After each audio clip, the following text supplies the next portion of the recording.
الحمد لله رب العالمين وصلى الله وسلم على حبيبنا محمد وعلى آله وصحبه أجمعين. ربنا آتنا في الدنيا حسنة وفي الآخرة حسنة وقنا عذاب النار. اللهم إنا نسألك لسانا صادقا وقلبا خاشعا ورزقا حلالا طيبا واسعا برحمتك يا أرحم الراحمين. بنراني بريز خوشويز مسلمانان بپشتیوانی خوای پروردگار و میهرەبان لە ئەم بەرنامەیە باز لە زەرەر و زیانەکانی تاوانێکی گەورە ئەکەین کە زەرەری بۆ مسلمان هەیە، بۆ خودی ئەو کەسە هەیە کە تاوانەکە ئەنجامەدا و زەرەر و زیانی بۆ کۆمەڵگاش هەیە. یعنی زەرەر و زیانەکە هەر لە خودی مسلمانەکە کۆتایی پێ نایەت. ئەو تاوانش بریتە لە غەیبەتکردن. غەیبەت وەک پێغەمبەری خوا فەرمی عەلەیهی سەڵات وەسەلام فەرمی ئەزانن غەیبەت چییە؟ وتیان خوا و پێغەمبەرەکەی باشتر ئەزانن کە غەیبەت چییە. پێغەمبەری خوا فەرمی عەلەیهی سەڵات وەسەلام غەیبەت ئەوەیە باسی مسلمانێکی برای خۆت بکەی یا باسی خوشکێکی مسلمان بکەی بە صیفەت و بە جۆرێک باسیکەی کە ئەو مسلمانە پێی ناخۆش بێت. ئەوە غەیبەتە. جاوتیانی پێغەمبەری خوا عەلەیهی سەڵات وەسەلام خۆ هەندێک جار ئێمە شتانی کە باس ئەکەین لە مسلمانەکە هەیە.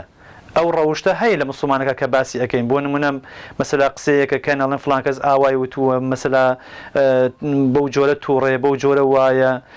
پێغەمبەری خوا فەرمی عەلەیهی سەڵات وەسەلام ئەگەر ئەو صیفەتە لە مسلمانەکە هەبوو غەیبەتە. خۆ ئەگەر لە مسلمانەکە ئەو صیفەتەی تیان نەبێ، ئەو ڕەوشتەی تیان نەبێ، ئەوە بوهتان و بۆ کردووە، یعنی گوناهەکە گەورەتر ئەبێ. جا غەیبەتکردن وەکو خوای پەروەردگارە فەرمێ وەلا یەغتەب بەعضوکم بەعضا، با کەس لە ئێوە غەیبەتی هەندێکتان نەکەن. یعنی هیچ برایەکی مسلمان، هیچ مسلمانێک چ پیاو بێ چ ئافرەت بێ با غەیبەتی مسلمانێکی تر نەکە. چونکە خوای پەروەردگار فەرمووی ئەیحب ئەحەدوکم ئەن تەأکل لەحم ئەخیه ئەی یەأکل لەحم ئەخیه مەیتا. ئایا هەر یەکی کەس هەیە لە ئێوە پێی خۆش بێ گۆشتی برا مسلمانەکەی، گۆشتی برای مسلمانی بخوات؟ حتما کەس بە ئەوەی پێخۆش نییە لە کاتێکا کە برایەکی مسلمانی بە مردووی، یعنی چۆن ئینسان هەر وەکو بڵێ دڵی بڕواییەنێ کە چەقۆ بێنێ و لە گۆشتی برا مسلمانەکەی کابی خوات. بۆیە خوای پەروەردگارە فەرمێ غەیبەتکردن وەکو ئەوەیە کە لە گۆشتی ئینسانێکی مسلمانی برای خۆت بخۆی. خوای پەروەردگار فەرمووی ئەیحب ئەحەدوکم ئەن یەأکل لەحم ئەخیه مەیتەن فەکەریهتموه، لە کاتێکا پێتان ناخۆشە. ڕۆژێک زانایەکی بەڕێز و خۆشەویست بەڕێیەکە ئەڕۆی ئاژەڵێکی مردارەوە بوو هەبوو، فەرمووی بە ڕفیقەکانی هەر ئەگەر کەسێک ئالە و ئاژەڵە مردارەوە بووە تێرسکی خۆی گۆشت بخوا، ئەوە باشترە لەوەی کە غەیبەتی مسلمانێ بکات. ئەوە باشە لەوەی کە غەیبەتی مسلمانێ بکات. جا با بزانین ئەگەر کەسێک غەیبەتی مسلمانێ بکات زەرەر و زیانەکانی چین؟ ئەبێ مسلمان بەڕاستی تەوبەی لەسەر کا، وازی لێبێنێ. گوناهی کەبیرەیە، گوناهی گەورەیە. عولەما ژماردوویانە لە گوناهە گەورەکانیان ژماردووە. گوناهی گەورەش ئەبێ ئینسان تەوبەی لەسەر بکا، ئینا مستحقی عەزابە مەگە خوا ڕەحمی پێ بکا. خۆشەویستەکانم، یەکێک لە زەرەر و زیانەکانی غەیبەت ئەوەیە کە تاوانەکان زیاد ئەکات و پاشان چاکەکان کەم ئەکات. لە تاوان زیاد ئەکات، ئەچێتە سەر مەڵۆی تاوان و لە خەرمانی چاکە ئەهێنێتە خوارەوە، لە خەرمانی چاکە ئەهێنێتە خوارەوە. ئێمەی مسلمان خوای پەروەردگار کە دروستی کردوین بۆ عیبادەت و خواپەرستی دروستی کردوین. خوای پەروەردگار فەرمانی پێ کردوین بە هەندێ عیبادەت و خواپەرستی و ڕێگریشی لێ کردوین لە هەندێ شتی حەرام و شتی قیزەون. هەر شتێک خوای پەروەردگار نەهی لێ کردبێ یا پێغەمبەری خوا عەلەیهی سەڵات وەسەلام بە مسلمانانی فەرموو بێ مەیکەن، حتمەن ئەو شتە زەرەری بۆ خۆمان هەیە، بۆ کۆمەڵگاکەمان هەیە و بۆ دنیا و بۆ قیامەتمان زەرەرە. و هەر شتێکیش یا هەر ڕەوشت و ئاکارێک خوای پەروەردگار فەرموو بێتی بە ئەنجام بگەێنن فەرمانی پێکرد بێ یا پێغەمبەری خوا عەلەیهی سەڵات وەسەلام فەرمانی پێکرد بێ، ئەو شتە، ئەو کردارە، ئەو وتە، ئەو هەڵس و کەوتە حتمەن بۆ دنیا و بۆ قیامەتی خۆمان قازانجی هەیە. دەی ئینسان ئەم کردەوە چاکانەی خوای پەروەردگار بۆیە نووسێ بە فەرمانەکە بە مەلایکەتەکان بۆی بنووسن کردەوەی چاک کۆکاتۆ لە نوێژ و لە ڕۆژ و لە عیبادەت و لە خواپەرسی. وا گەورەی خۆشی نەبێ هەندێک تاوان هەیە هەر مەلایکەتەکان ئەینووسن. یەکێک لەو تاوانانە بریتە لە غەیبەت و باسکردنی مسلمانان، باسکردنی برای مسلمان، خوشکی مسلمان. هەر کەسێ ئەم ڕەوشتەی هەبێ و تەوبەی لەسەر نەکات و گردنی خۆی بەو بەرامبەرە ئازاد نەکات. دوای باسیەکەین کە مەسەلا چۆن گردنی خۆی بە کەسێ ئازاد کە قسەی پێوت و غەیبەتی کردو باسی کردووە لەناو خەڵکان. ئەم ئینسانەگە ئەو ڕەوشتە تەرک نەکا و تەوبە نەکا لە چاکەکانی یێنێتە خوارەوە. بەڵکو لە خراپەکان زیاوەکە وەکو عایشە فەرمێ دایکی ماداران پێغەمبەری خوا عەلەیهی سەڵات وەسەلام خێزانی تری هەبوو بە ناوی سەفیە ئەفەرمێ منیش پێم وتەی پێغەمبەری خوا عەلەیهی سەڵات وەسەلام سەفیەی کورتە باڵا و بەسە یعنی بە ئاماژەیەک پێم وتی یعنی سەفیە باڵای بەرز نییە وەکو ئێمە ئەو کورتە باڵاتە بەسە تەنها ئەو قسەم کرد ئەفەرمێ پێغەمبەری خوا فەرمی عەلەیهی سەڵات وەسەلام لقد قلت كلمة لو مزجت بماء البحر لمزجته فرمي عائشة قسيك كد أو أن خراب أو أن قسك وتاوان بو أجر تيكل بآوي بحر بكراية أو قسيتوك وقتريب وبكراية ناو آوي بحر همو آوي بحر كي الشيوان وتيك داو للسود وقازان جيخز بيقصي عائشة دايك إيمان داران بوي أبي مسلمان بتايبدي أجي لزماني خويبه لكاتك كقسيك بو شيوي كدو تتي صفي كتبالات بسا أي مثلا غيبتي كتري بكر یا مثلا تەماشا حاڵی خۆمان کە چۆن غیبەتی یەک ئەکەین هیچ مەجلیسێکمان نەماوە کە غیبەتی مسلمانێکی تیان نەکرێ پیاوێکی مسلمان دراوسەیەکی مسلمان مثلا گەنجێکی مسلمان ئافرەتێکی مسلمان یعنی وای لێهاتوو مەجلیسەکانمان هەموو بۆ بە غیبەت و باسکردنی ئەو مسلمانانەی کە پیان ناخۆشە باسییان کردێ بەو شێوە یەکێتر لە زەرەر و زیانەکانی ئەوەیە کە ئەو کەسێک کە غیبەت ئەکا لە ڕۆژی قیامەتە دەست بەتاڵە مفلیسە يعني شي مفلس بيغمر إخوة فرمي عليه الصلاة والسلام مفلس كي أصحابها والله خوش بيستكاني رضي إخوان لبيوتان أي بيغمر إخوة عليه الصلاة والسلام مفلس أو كسيك باري بينا من لا إما مفلس أويه بيغمر إخوة فرمي عليه الصلاة والسلام لقيامته مفلس كسيك نواجي كردوه روجوي قرتوه زكاتي در كردوه حجي ماضي خواي كردوه عبادته خوا برسي زوري بيه لدنيا يعني خوي هلا كردوه مانو بوه بلام كديته مسألة قيامة لقيامتها كأي وسيلة بزان حقي خلقي بلاوية قصيبة خلق وتوه ملكي خلقي خواردوه ظلمي لخلق كردوه كي كشتوه غيبتي كي كردوه بيغمري خوا فرمي عليه الصلاة والسلام أم إنسان أهينا أو أن زماني خراب ولا دنيايا أو أن باسي خلقي كردوه جميني بخلق داوة وكبر زماني نباراستوه دينن لا نيجو روجو زكاة وحج وعبادة وخوابرسيكي أم أدن با أو كسيك أم قصي بيوتو للدنيا تماشاك تشان خوي مانو كدبير للدنيا يا بو خوي نبوة لقيامتها دين خوي بيوتقال ظلم لكزناك أم إنسانا ظلمي لكسيك دو خوابي ما فكي بورقليدو كسيكي مظلومة قصي بيوتو غيبت كداوة لأنه خلقها مثلا أبروي شكين راوة حرمتي شكين راوة الإسلام زور اعتبار بالشعور إنسان كراوة خوي بيوتقال للقرآن وبيغمري خوا عليه الصلاة والسلام لفرمودكاك بهرهم يكات الشريعة الإسلام يكي لو خالد جوهريانا ويك مراعاة شعور إنسان كراوة نابي شعوري بشكين ريت حتى لا مشغالي كدن لقصبو كدن لنصيحات نابي مثلا ناو خلقها بشكين ريت دي أم غيبت كدناش كين راوة لناو خلقها باسي كراوة ولا روجي قيامتها لتشاكا كاني أم إنسانك لدنيا زماني نبارس وغيبتي كدوة أدن بأو حتى ويلي دي بيغمر فرمي عليه الصلاة والسلام هيجي بين عمله أو أن زماني خراب هو هم عبادة خوا برسيكي دا لبرتيلي زمانيا يشتا قرزاري خلقه أو كاتل تاواني خلق دينن أيانا ملي أم تاواني خلق لبرويك أم غيبتي كردوا قصي بيوتوا تاوانا كان يندينن بأنازي أو قصيك أم كردوتي عزيتي داوة نارحتي كردوا للدنيا وقداوي قد نازايشي لينا كردوا تاوانا كان يندينن بو أم أو كاتب يغمر فرمي عليه الصلاة والسلام أم إنسان بدز بطالة منته مفلس أو كسي مفلس غيبة كرم مفلس أو كسي كجون دا قصين 20 أكا برانبر بخلق حقي خلق أخوة ظلم لخلقك أو مفلسا يكيت إلا زرر وزيانكاني مثلا غيبت كدنا ويكي بيغمر إخوة فرمي عليه الصلاة والسلام من لم يدع قول الزور والعمل به فليس لله حاجة في أن يدع طعامه وشرابه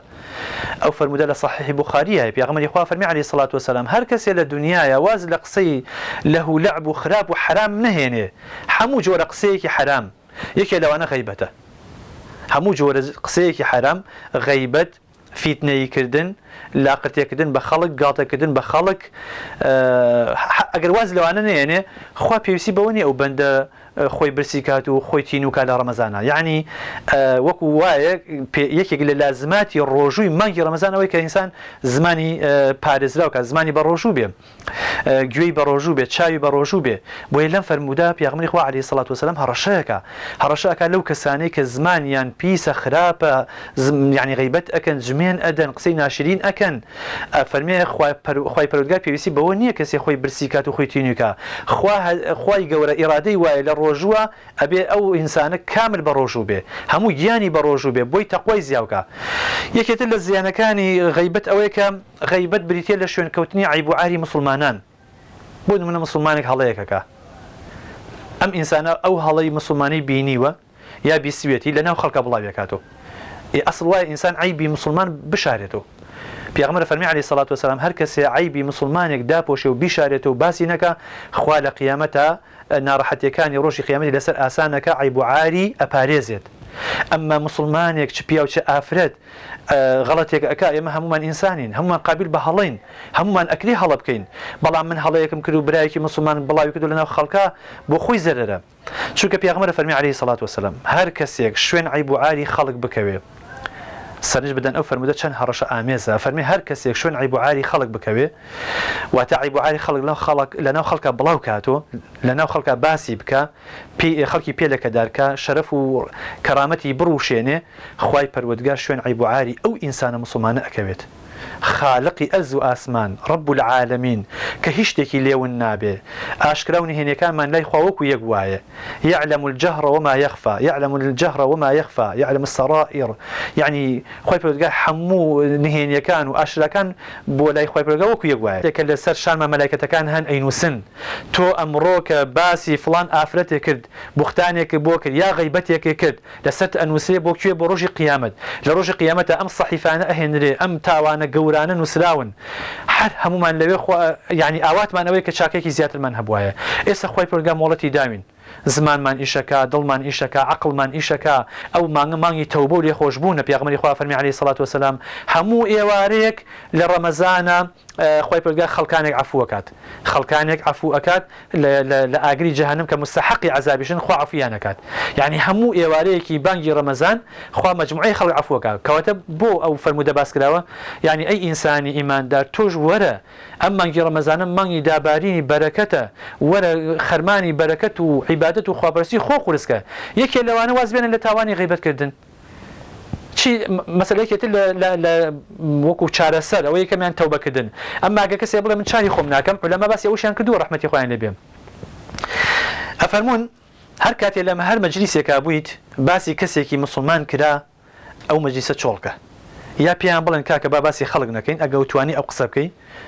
ئەگە توانین بە ڕفیقەکانە بڵێ یا بە دایک و باوک و کەس و کار و کوڕ و کچەکانی خۆت بڵێ ئەتوانی پێیان بڵێ ئەو واز لە ئەو مەسەلە بێن مەسەلەکە بگۆڕن بۆ شتێکی تر